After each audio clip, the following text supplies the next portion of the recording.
मध्य प्रदेश के सभी किसान परेशान हैं। परेशानी का कारण है अचानक हुई ओलावृष्टि। किसानों का हजारों का नुकसान हो चुका है। प्रकृति की मार ने किसानों के उनके जीवन यापन का सहारा ही छीन लिया है। देवास के किसानों की फसल भी इस बर्बादी से अछूती नहीं रही।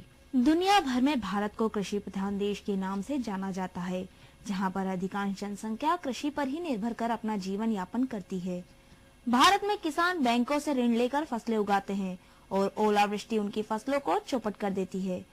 इस नुकसान से किसान काफी परेशान हो जाते हैं और आत्महत्या का रास्ता चुन लेते हैं। देवास में भी किसानों की फसलें ओलावृष्टि के कारण खराब हो चुकी हैं, जिसके लिए किसान मुआवजे की मांग कर रहे हैं। अगर उन्हें मुआवजा नहीं मिलता है तो किसानों ने साफ कह दिया है कि वह आत्महत्या का रास्ता चुनेंगे, क्योंकि उन्होंने बैंकों से कर्जा लेकर यह फसलें उगाई हैं, जिसका नुकसान लाखों में है। एसआर मध्य प्रदेश के संवाददाता ने भी किसानों की हुई बर्बाद फसलों का जायजा लिया। ये बताइए कि आपका क्या नुकसान हुआ है? सर, जो गेहूं की फसल लगाई थी, चने की फसल लगाई थी, वो पूरी तरह ओलावृष्टि और तेज बारिश हवा के साथ में हुई। उससे गेहूं पूरी तरह टूट चुका है। जो आप देख रहे हैं मेरे हाथ में है, ये पूरी नष्ट हो चुकी है।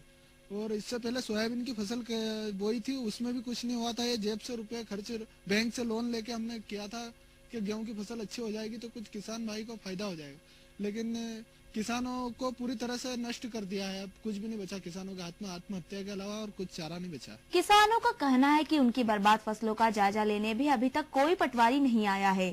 किसानों ने प्रशासन से जल्द फसलों का जायजा लेकर मुआवजा देने की मांग की है। ओलावृष्टि हो गई है और कोई आया नहीं है प्रशासन से देखने के, और इसके लिए बहुत खतरा पड़ी है मंगूठेड़ी गाँव, और आत्महत्या करने के लिए तैयार हो रही है। नहीं आया अभी तक भी देखने के लिए। कलेक्टर प्रशासन कोई भी नहीं आया। किसानों का कहना है कि उनकी 40 से 50 बीघा जमीन में लगाया हुआ अनाज पूरा बर्बाद हो चुका है। अब यह अनाज किसी काम का नहीं है। सर, मेरे पास मेरे खुद के निजी गेहूं लगे 55 बीघा के, जिसमें से 45 बीघा की फसल पूरी तरह से, जैसे आप देख रहे हैं, पूरी तरह नष्ट हो चुकी है।